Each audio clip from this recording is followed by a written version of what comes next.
Being great at sales is essential to your business and your career, but you and I both know that the stress of selling and dealing with constant rejection can be an emotional drain. My entire brand, No BS Selling, is based on the belief that professional sales is a skill and not a personality, and that to be better at sales takes constant refinement and a dedication to your craft. This show is for salespeople and entrepreneurs who are committed to improving their sales skills and getting better results, and are sick and tired of the BS game that often happens between buyers and sellers. Welcome to the No BS Sales Podcast, and I'm your host, Walker McKay. I'll help you and your sales team make selling easier, feel less cheesy, and be more lucrative. It's time to change the rules and level the playing field between you and the people you sell to. You're already good, let's be better. Welcome to the No BS Sales Podcast. I'm your host, Walker McKay. Today, I'm super excited to have a friend of mine and somebody I work with personally, Josh Cantrell, CEO of Signal Brandworks, on the show.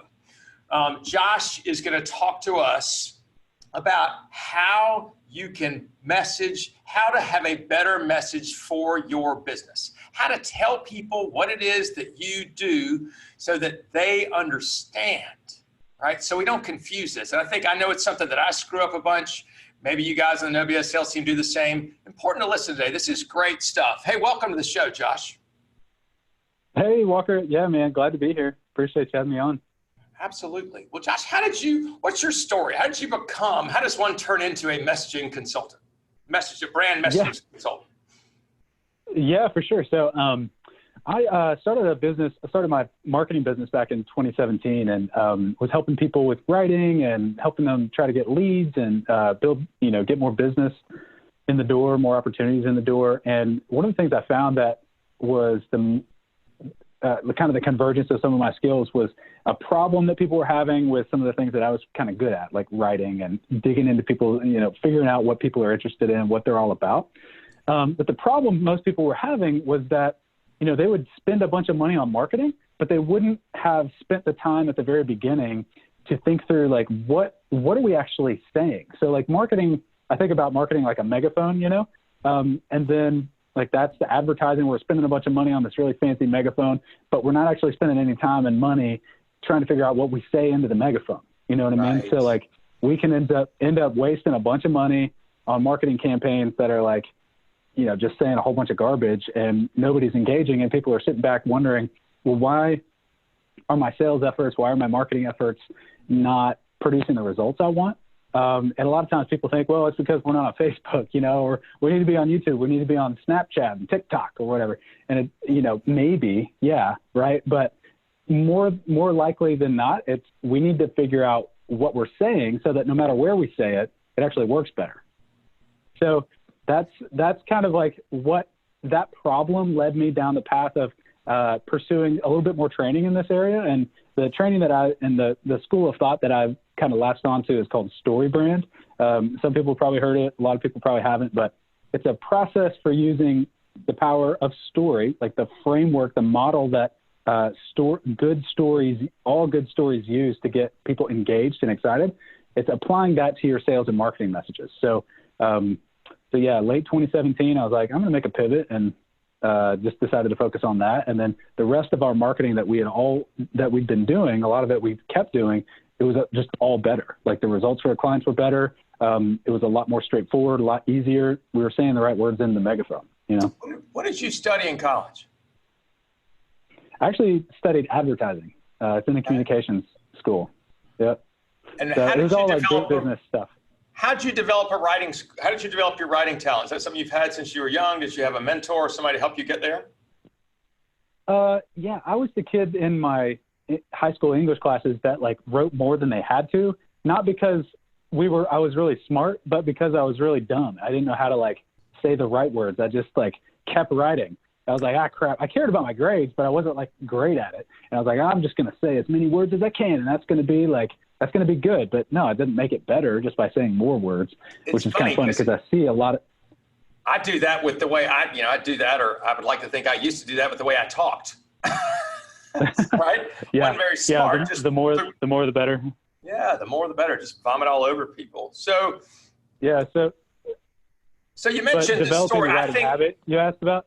I think Donald Miller and Story Brand is super smart. And I learned a lot. I read that book, and it really kind of flipped my world around. I knew I was not going to be a practitioner of it, but I believed in what he talked about, which was, again, the power of stories. And one of the things I took away from that I've used now in my training is to work with people to be,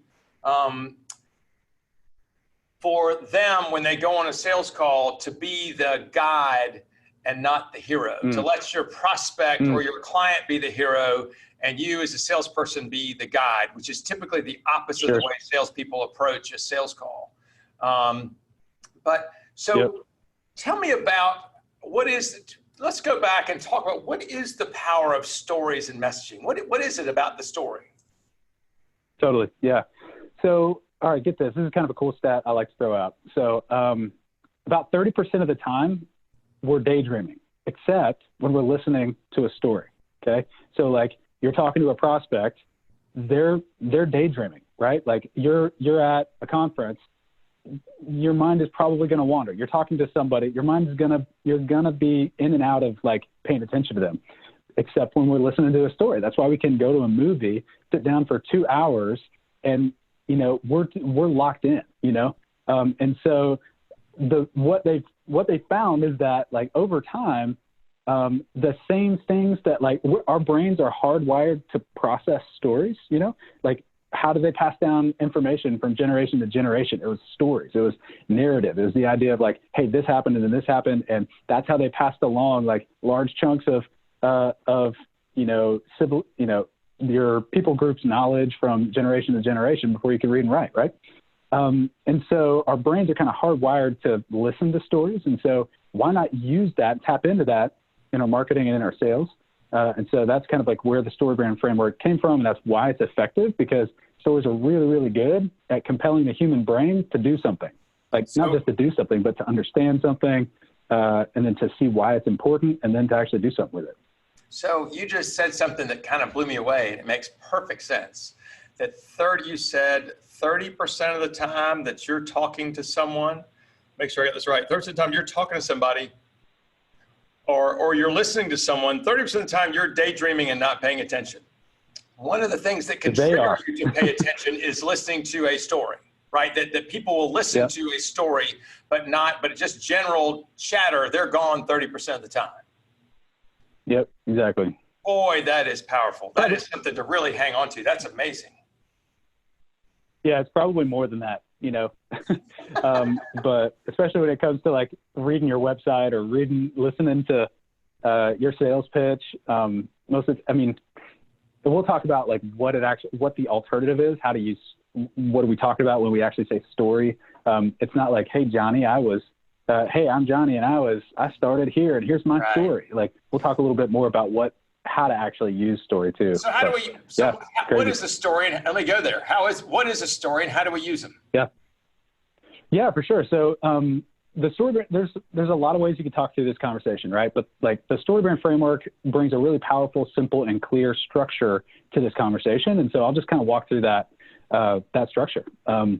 So if you look back at like any movie, any like novel, any tale, Aesop's fable, things like that, like from back in the day, they all use a very similar structure most of the time. Okay. So what we're trying to do is borrow that structure and apply it to our sales and marketing. And here's what it looks like. Like you've got 7 different components. Okay. So 7 different components of a story, and how you arrange them and how you use them is up to you. But here's how it works. You got a character. Okay. Character wants something. You might think of like Katniss in the Hunger Games, right? Like she wants to survive and have her family thrive, right? But that's cool, right? We've got that. It's positive. It's usually a good thing. But there's a problem. The next step of the framework is the problem. Now, or a challenge or an obstacle or something that confronts the hero, confronts the character in their journey, keeps them from getting what they want. So Katniss might be, her sister is called into the Hunger Games, and she knows she's gonna die because she's scrawny and weak and doesn't have what it takes to make it in the games, right? Yep. So character wants something, they encounter a problem, something that's keeping them from getting what they want. The third component is another character called the guide. Okay, so the hero of the story they meet the guide of the story. So the guide in Katniss's world is, hey, Mitch, Woody from Cheers. Yes. that character, right? So yeah, you've got, they meet a guide that helps them. So most of the time, and I'll pause here for a second, because most of the time when people are telling, quote unquote, their story or their company's story, they tend to think that it's about, it's me, it's my story that I'm telling. I'm the business, so people want to know my story, so I'm going to tell my story. Yeah. Actually, that's not the case, right? Like, the best way to position this thing is to make your customer the hero of the story, and all your marketing, all your messaging, all your sales revolves around what are they trying to live out? What's the story they're trying to live out? What obstacles are they experiencing that's keeping them from getting what they want? And then we come in and we position ourselves as the guide. So like the Woody from Cheers, the Haymitch, right? Or the Yoda, or the Obi-Wan Kenobi to the Luke Skywalker. If we go in and position ourselves in the story as Luke Skywalker, we've got another guy coming along that is also a hero. Like, the customer is the hero, right? So they come into their story, they come in to meet us, and they look at us and they hear us talking about how we're the hero of the story, and they think, I don't actually need another hero right now. Like, I need a guide to help me get where I want, right? So They tune us out because we're telling totally different stories. So yeah, that's the guide comes into play, and there's a lot more we could talk through on that, but yeah. So that's how the do you first three elements. translate that into branding and, in talking with people, right? And not only that, but also in the written word on the web and other things. How do you turn that? Yeah. I'll do like a kind of a before and an after, for instance. Okay. So, the before is how most people do marketing. We're the premier, we're the best, we're the most awesome at this. Okay. Yes. So as if the marketing and sales process was about convincing people that you were the most awesome. Now, that's like, we all know that like the best leaders don't win elections, right? Like, the best product doesn't get the sale. The best sales, the best product doesn't get the sale, right? Like, so convincing people about my product isn't necessarily what I want to do. What I want to do is help them understand that, one, we know their problem. We can identify with their problem. We get it. And then two, we've positioned our product as a way to solve that problem. So it's a little bit different. It's like trying to convince people by our awesomeness versus showing them how the product can help them solve their problem. Does that make sense?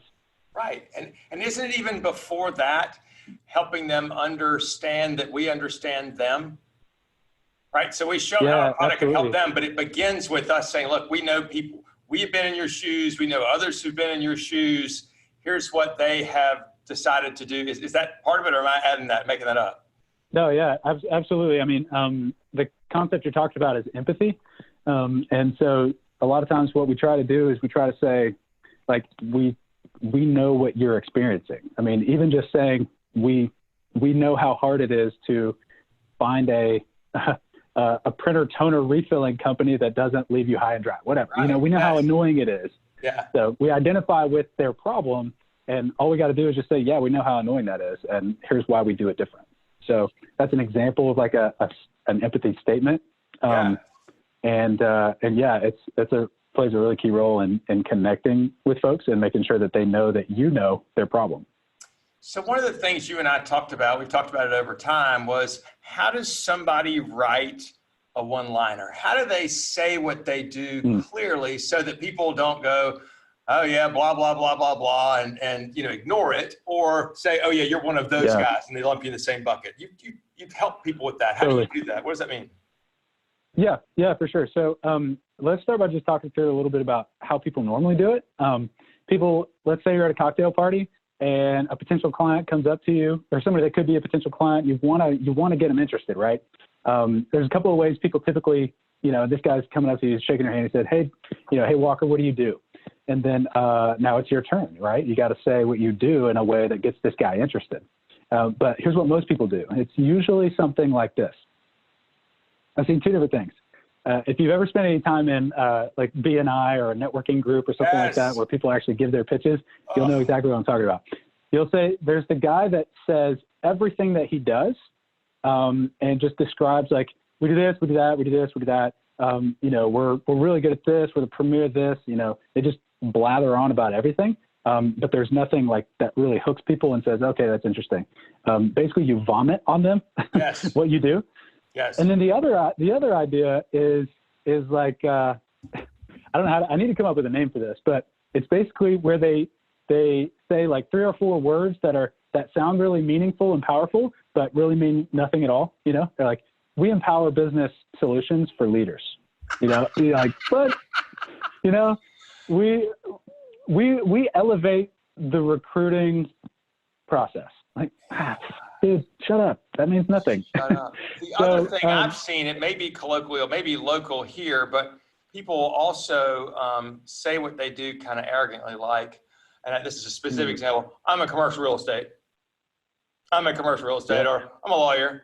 And without being, that doesn't relate, right? What the hell does that mean, right? So yes, totally. Absolutely agree with you. We can't assume that. And so like, here's where the concept of story can come into this answer and making that time that you have in front of those potential customers even better. Okay. So here's what you need to do instead. First, you need to say the problem people are facing. So there's a 3-step process. A 3-step process to what are we actually doing here? We're writing what I call a one-liner or an elevator pitch. Okay. So first step is talk about the problem they're facing. The second step is mention your solution. So problem solution. And then the third step is positive outcome or success.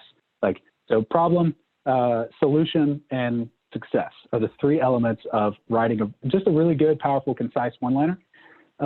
So for you, Walker, it might be something like, we know a lot of business leaders aren't getting the sales results they want because they don't have a sales process. They don't have a real sales process or a team that's working, right? So you hook them with the problem. Say, a lot of business leaders are, they're just not getting the sales results they want. You could leave it at that, or you could add on something that fleshes that out a little bit more. But right there, when you start with the problem as opposed to what you do, you hook them because they're like, that's relevant to me. Like what we're trying to do is use that problem statement to make it relevant to anybody in the room that has that problem. They're tuned in and they're like, oh, okay, cool. Yeah. I need to listen to what comes next. Right. So think of that as like the bait almost. And then the hook, this is where we actually, the second step, the solution is where we actually talk about what we do. You might say something like, we know a lot of sales leaders have a lot of business leaders and sales leaders aren't getting the sales results they want. They're not hitting their goals. We have a training and coaching process to help develop teams that can sell really, really good, period. Something like that. You say what it is, what it's meant to do. And then the third step is success. And we say something like, so that you can spend less time chasing dead-end deals and more time closing really high margin opportunities, right? So you got the problem, you got the solution, what you do, and then the success that they're trying to achieve. Well, that's great. And the good news is you can say, people can understand so much better. And again, like you said, if they're having those problems, then they'll say, yes, that's me. And if they're not having those problems, then it's okay. You can move on. And you realize it's part of your qualification, disqualification thing. And it makes it easier for people to understand what it is that so much easier to understand what you do. Totally. And the cool thing, another aspect of it is that you're training people to be able to not just understand, but also talk about you the right way. Like if you're a commercial real estate broker, like they may not necessarily understand what that means. Like if that's the only thing you say. Yep. And so the only opportunities that they have to refer you are when people say the words commercial real estate broker, right? But what about if you were talking about all the problems that commercial real estate brokers solve and you included that in your one-liner, your elevator pitch, you're training people to listen for the other problems. So like the opportunities for referring you are a lot greater because they're more familiar with the problems you solve and not just the label that you put on your name tag. You know what I mean? Yeah. So that's really, really, that's That's cool. So what are the kind of things that people would be saying? How would they know that they needed help with their messaging? What would be the clues that somebody needed help, that their messaging sucked, or that it wasn't as good as it could be, or that they need help with that? Totally. I think one thing is they spend a bunch of money on marketing, but they don't see a return. And I mean, just plain and simple, if you feel like you're wasting money on marketing and it's not working, there's probably strategy that would need to get worked through, but your messaging is definitely a question that needs to be looked at. If everybody on your sales team is saying different messages and everybody has a different answer to the question, what do we do? If everybody in your company has a different answer to the question, what do we do? Then your message is off, right? And the message may not necessarily be off from like an official standpoint. Like you may have an official message, but it hasn't trickled down and absorbed throughout your staff the way it needs to be the most effective as it can possibly be, right? The other thing I would say is it not true as well that the message needs to ring true with the person who's giving it? That's one of the things I find is if it sounds like it's coming from marketing, or it's something that the person who is saying it doesn't fully buy into, then it feels to them like some kind of a move they deliver it like it's bullshit, right? I mean, it's totally. So most people have to be able to say it in their own language, and they have to buy in that really is what we do around here. Yeah, that's great. And I think like the story brand process is really helpful because it cuts through a lot of the bullshit, like you were saying, right? So it cuts through a lot of the jargon and the noise. And the goal is to just talk as if we're talking to people, because that's what we're doing, right? Whether you sell B2B or whether you sell B2C, we're really doing P2P, person to person, right? Kind of cheesy old-timey line, but like it's true. It's like talk as if you're talking to a person. People, for instance, an example of this is like when you say we sell premier digital solutions for leaders, it's like, no, like I don't know what that is. If I have to ask the question, what do you mean by that? Then we're not using the right words. So, premier digital solutions. Well, actually we print stuff, or we can design it for you. We can design it for you and put it on your website. I don't know. Like we're a printer and we can design your logo, whatever. Just say the thing that it is. And it makes it a whole lot easier for the people on your team to get buy-in because one, they're talking about real things and not just jargon. And two, hopefully you've done a little bit of work to understand what the client's real problem is. And a lot of times I found that when people, like you were mentioning, they just don't have buy-in or they feel like they're not talking about the right thing. It's a lot of times because they're not saying or really identifying the core of the problem that people are experiencing. Does that make sense? It's hard for people too to not talk about themselves. I mean, because it's always been focused on sales. Used to be, you go and you got to educate the customer, and I just think that's so freaking arrogant. I think we need to instead go educate ourselves, right, and go see if this person is really having those issues, and go understand them. So let me switch topics from the story brand stuff. Tell me about, did you make a decision to become an entrepreneur, or are you unhireable like I am? Yeah. I got hired away to a job for some money, and I was like, ooh, that looks nice. I'll take all that money. And then after about 8 months, it was like just not a fit. So we parted ways, and I was kind of like, well, do I want to pursue something else? Like, as in, do I want to keep going down this in-house marketing route? I'd been the marketing director for a couple of technology companies, and I was like, well, do I want to go work for an agency? That didn't sound too fun. And then eventually I started talking to more people and more opportunities came up to like just help people with their marketing. And then eventually it actually scaled into a real business. But yeah, kind of voluntold to become an entrepreneur to some degree. Voluntold. I love that. So what is, you've been running your own show. You've had your Signal Brand Works for how many years? 2017, early 2017. So is that 3 years, something like that? 2, 3. Yep. So what surprised you the most about running the business, about what you've learned? That's so funny. Man, all right. So this may be off topic or may not be. It's never off topic. You're good. Looking for. So, I grew up in with a very Dave Ramsey-esque perception of how money should work, right? Like you should never buy anything until you have that cash in the bank to buy it, right? Yes. The best decision I ever made from a professional and a business perspective was to go into debt to become certified in the story brand process.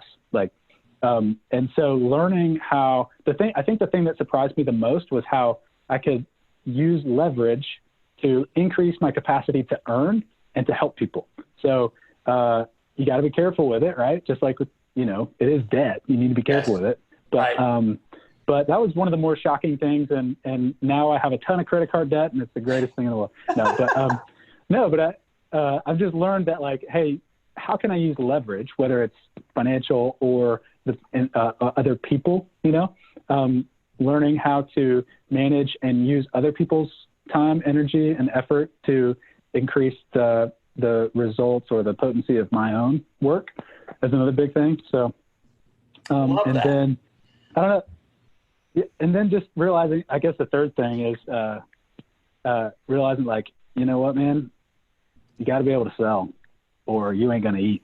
So, and having my paradigm shift a little bit to a more consultative approach to selling, where I'm trying to help people find the right solution, even if it's not me, rather than the paradigm that I had in my mind before about sales, which was you got to be a hard nose, just type A, deep, high D, an 8 on the Enneagram, something like that. That's kind of my paradigm for sales before this, but I'm a 9. I'm a 9 on the Enneagram. I'm a high I. I'm pretty even about all the other stuff on the DISC profile. So I wouldn't, we've been able to, the sales process and learning a lot about sales has been a big shocker for me too. Did you learn it did, cause I took a ton away from Story Brand. Did you learn about the sales process from Story Brand or was it separate from that? Yeah. To some degree, Story Brand for sure helped in the sales process. I think walking people through the story that they're trying to live out, figuring out the story they're trying to live out, and then placing your product and solution as the way that they can get from, having a challenge to the success that they want. That is, you can definitely story brand, so to speak, the sales process. But really, I think I'm not by any means a crazy effective salesperson. I bought from you and I bought from you and I think most salespeople suck. That's hilarious. Yeah. I didn't cold call you though. It was a warm referral. So I called you. Yeah. Right. Being able to not screw stuff up is probably the extent of my sales skills. I don't screw too many things up, but, all that to say, I learned a little bit more from another program that I walked through that was more about marketing, and kind of gave me specific things of how to ask the kinds of questions that draw out the kinds of ammunition you can use in the sales process to position yourself as the right solution. So, yeah. That's great. Hey, Josh, can I share with you a couple things I've learned today that have been, it's really important, I think, for people to hear, for an OBS sales team to hear.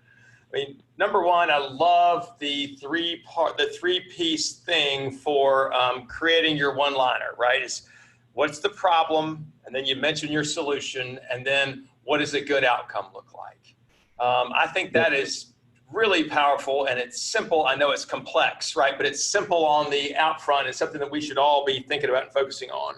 I think too, your mention of using leverage to improve yourself. And it's something that to me, it shows the difference between being committed and being a participant, right? If you're committed to fix stuff, if you're committed to be better, you'll put your money where your mouth is. If you don't have the money, you'll go get the money. As opposed to being a participant, which is I'm just along for the ride. So I admire you for that, and I agree with that. Josh, how would people get in touch with you if they wanted to hear more or had some questions for you? Yeah, for sure. So my website right now is signalbrandworks.com. So just like it sounds, SIGNALBRANDWORKS.com. And my email is just josh@signalbrandworks.com. So if anybody has some questions about messaging or how to write message, can look throughout their marketing on their website, their sales collateral, all that stuff, just shoot me an email. Great. Thank you. Thank you very much, Josh. So No BS Sales Team, No BS Sales Team, if you like this, if you've enjoyed this episode, do a couple things. Number one, if there's something you learned from it, send me an email, walker@walkermckay.com. Let me know what you learned. Number two, as always, I want you to review it. Review this thing wherever you listen to podcasts and share it with other people. Who needs to know about this stuff we've talked about today and other episodes? We have an email newsletter that goes out every week. If you want to be a part of that, if you type the letters NOBS, if you text the letters NOBS to the number 66866, we got a newsletter that goes in every week. It's got a link to this podcast. It's got a link to some videos that I do, a book list that I have. If you want to be a part of that, again, text NOBS to the number 66866.